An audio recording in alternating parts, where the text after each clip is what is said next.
Not too long ago, international headlines were made when an F16 intercepted a Bear bomber accompanied by a Sukhoi 35 over the Air Defense Identification Zone off the Alaskan coast. And the intercept of Bear bombers is actually something that's relatively common and has been happening for many years, whether it be from the US Air Force or the Royal Canadian Air Force's F-18s. I found a mission in DCS that you can play along as well that allows us to intercept our own Tu-95 Bear bomber and do whatever we can to deter it and protect US airspace. If you're new to the channel, please consider subscribing, as all the missions I fly in my videos are linked in the description below and create a really good library of missions for different jets and different skills that you're maybe trying to work on, or just looking for a good afternoon of fun. So this is the Caucasus mountain range map. It comes free with DCS, but let's pretend this is the coast of Alaska and this is somewhere out there is Russia, and we're flying over the Pacific. I mean, with these mountains, you can almost believe it is Alaska. With the nice big open ocean here. So it does feel a little bit like there could be some realism here.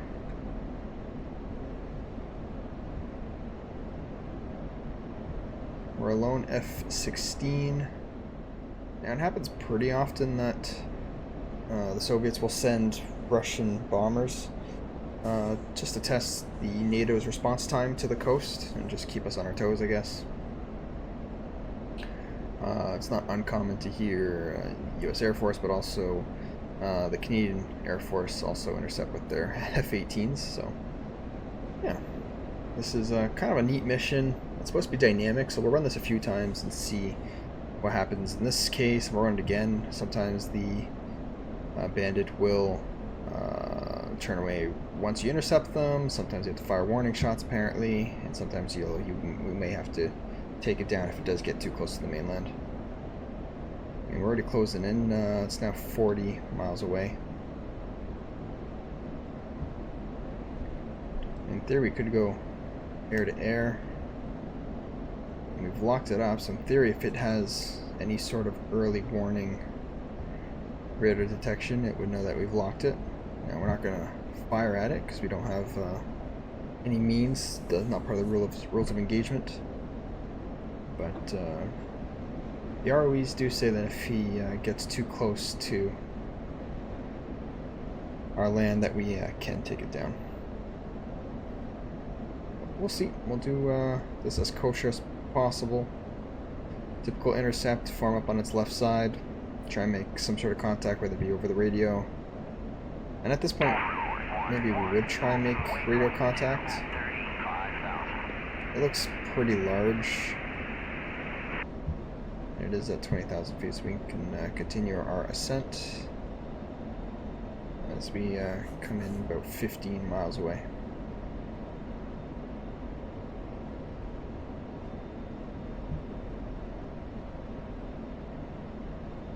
Now I wonder if we could try and communicate. Not yet. Okay. Like in theory, at this point, we would try and talk to it and see, like, hey, like we're on our way to you. What are you doing?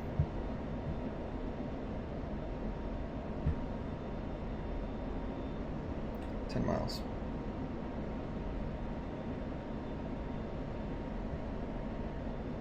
On board, we have some AMRAMs and Sidewinders, as well as our gun. Hopefully we don't have to use them, and we can avoid international conflict. I suppose we shall see.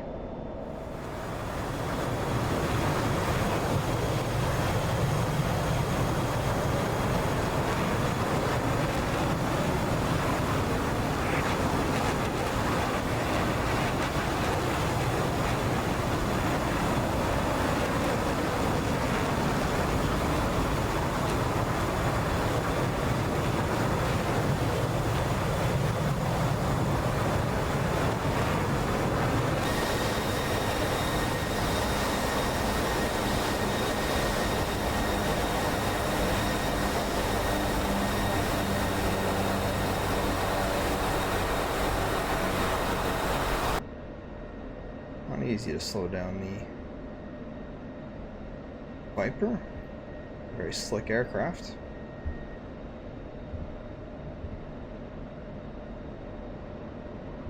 Alright, let's make our radar call. Russian aircraft. This is a United States Air Force F16 on guard frequency. You are entering restricted airspace. Turn away immediately or you will be engaged. Acknowledge this transmission. Tu-95 is not responding to the radio warning. Fire warning shots and report it in the F10 menu. Okay, we're switching to guns.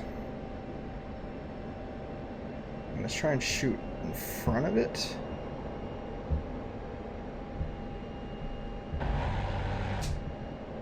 Oh, we hit its wingtip. Oh.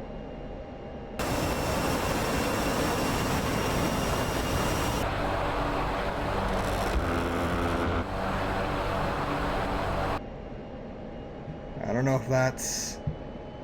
I swear we saw some sort of spark on the wingtip. Let's call it in. Russian aircraft, you have violated restricted airspace and failed to comply with lawful orders. You are now considered hostile. Defensive measures will be taken. The Tu-95 has failed to comply. I didn't read the rest of it. I'm at a 5th grade reading level. It failed to comply. We took warning shots. Are we free to switch? Take it out? Is that really what we're suggesting here?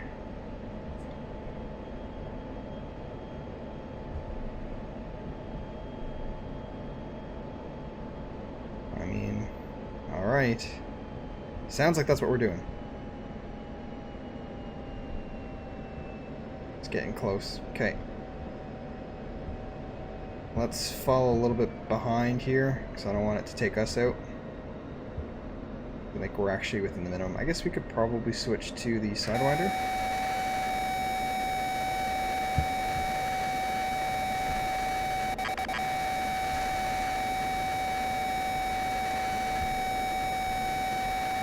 Box 2.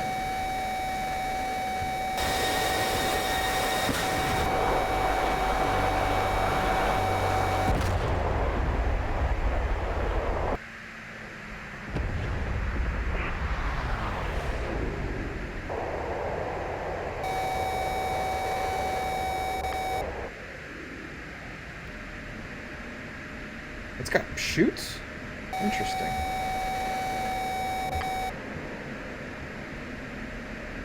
Three chutes over the ocean.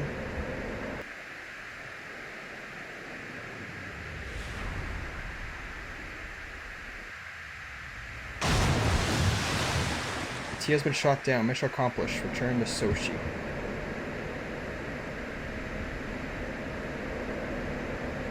Alright. Very interesting. Let's run that again and see if we can get a different outcome.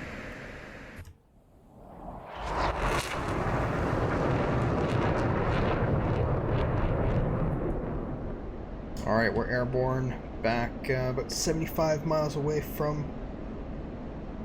the bomber, and let's go see. We're intercepting at a very high rate of speed right now. That's okay. That's okay. We know it's not too far. We're not worried about fuel. We got quite a bit of it actually. That's good. This is the default loadout. You guys can change it whatever you want, really. I mean, there's nothing else you really need. But let's see if we can maybe get a different result this time and just deter them. Or warning shots are sufficient, I don't know.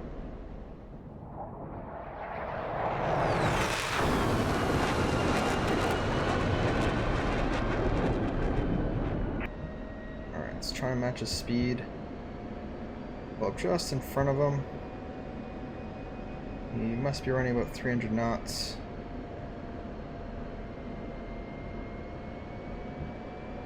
Yeah, he's running 300 knots, I'd say.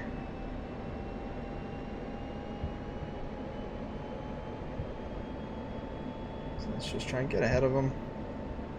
Like in theory, even if we rocked our wings or something, maybe that would give him some sort of indication that he's not supposed to be here.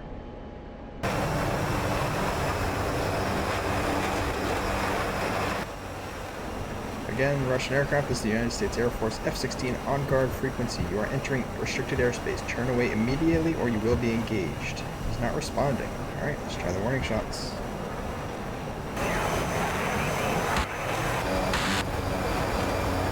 Oh, there goes the theory, you could flame that out and then just turn away. Or we got him to turn, but now he's going towards the mainland.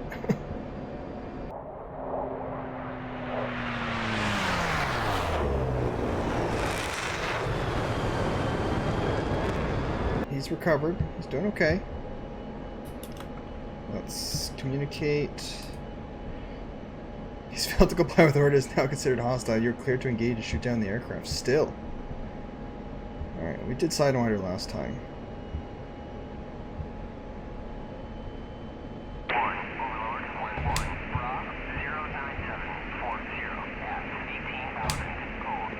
Alright, we hit him there. Yeah, he's going down. We hit him a little, we just nicked him.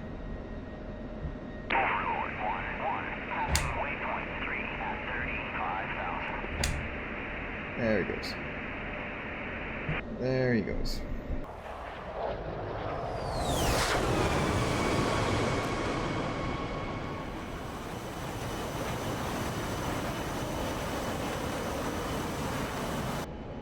Alright, we're going to form up on his left side. We can try rocking our wings. We'll try even maybe popping a couple flares just to see if he responds in any capacity. Then we'll make communication with him, let him know that he's in foreign airspace, that he's not welcome, and see if we get any sort of other outcome. Unfortunately, we've caused international, well, I don't say we, they've caused international conflict by encroaching on US airspace, and obviously this is way too close. I mean, I don't know 100%, but I feel like this is way too close. Like we should have intercepted a long time ago, but look, is what it is. At this point, the pilots should be able to see us. We'll rock our wings. Tap flare. Tap flare. Rock our wings again, in case they didn't see us after we popped a couple flares. Tap flare.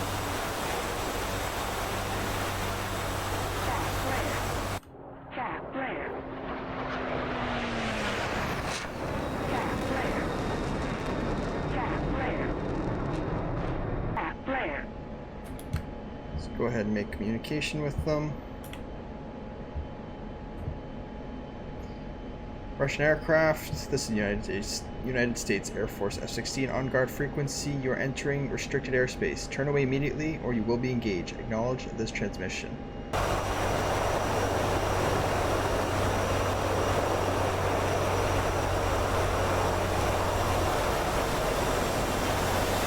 Oh, look at that. The Tu-95 is turning away. Successful mission. Return to base. Nice! Alright, here we go. Attempt number 4 at Intercept, and see if we can't get the third possible outcome. The first two we had to unfortunately cause massive international conflict when NATO F16 shot down a Russian bomber off the coast of Alaska. The third attempt that we did, we were able to successfully deter. We did pop some flares, as well as rocked our wings, forming up on its left side to make ourselves very visible as per typical intercept orders. Now we're trying to see if the third possible outcome we can get here, which is to try and make communication. They don't communicate back with us. They are still holding their course. We fire warning shots, and then they kind of get the message and decide to go. So we're going to switch to air-to-air and switch to our gun right away, because I think what I was doing wrong maybe in the first two intercepts was shoot from behind it, and either we clipped it and maybe they would have felt that, but if they didn't, they have no idea that we're shooting at them. And so I think we line up beside them, fire some flares, rock our wings, and then if they still don't comply, then we show them that we have a gun and we are willing to use it and shoot next to them, and then maybe I think that might get the message across, but we'll see. We'll see how this plays out. Just gonna form up with them. 300 knots. Let's see how this goes. Just stay cool.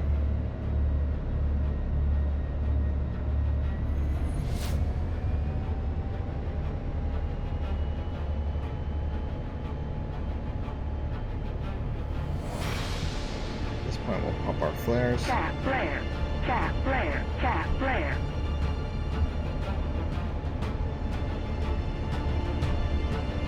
Cap flare. Let's make communication. Russian aircraft, this is the United States Air Force F16 on guard frequency. You're entering restricted airspace. Turn away immediately or you will be engaged. Acknowledge this transmission. It's not responding. Okay. So, let's fire some warning shots.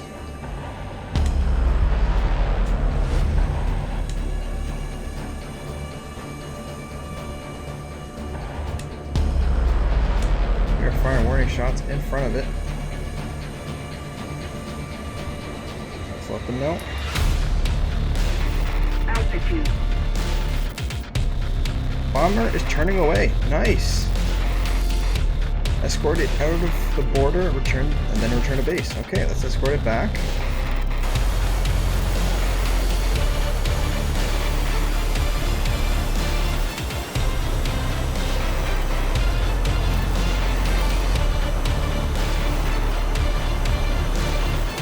Alright guys, well I hope you guys like this mission. Try it out. It's actually a nice, really nice casual mission. You can practice your formation.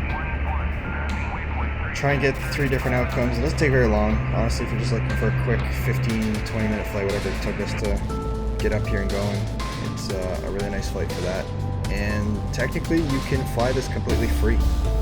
There's not much to it. There's free trials for the F16 in DCS. Like DCS, and I could do that whole separate video or explain that in detail if that's something you guys are interested. If you don't fly DCS and you want to test your computer, see if it's up to spec, see if you like it, you can actually do this completely free.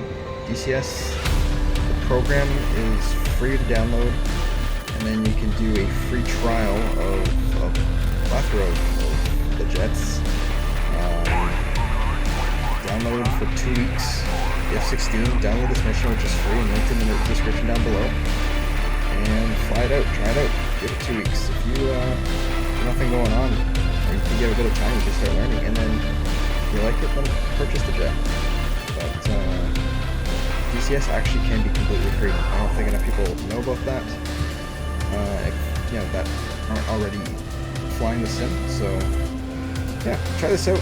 It's a lot of fun. It's not as intensive, but it's still it kind of feels real world because this is something that happens regularly enough that US Air Force has to, and Royal Canadian Air Force also has to intercept air bombers from Russia off the Alaskan coast.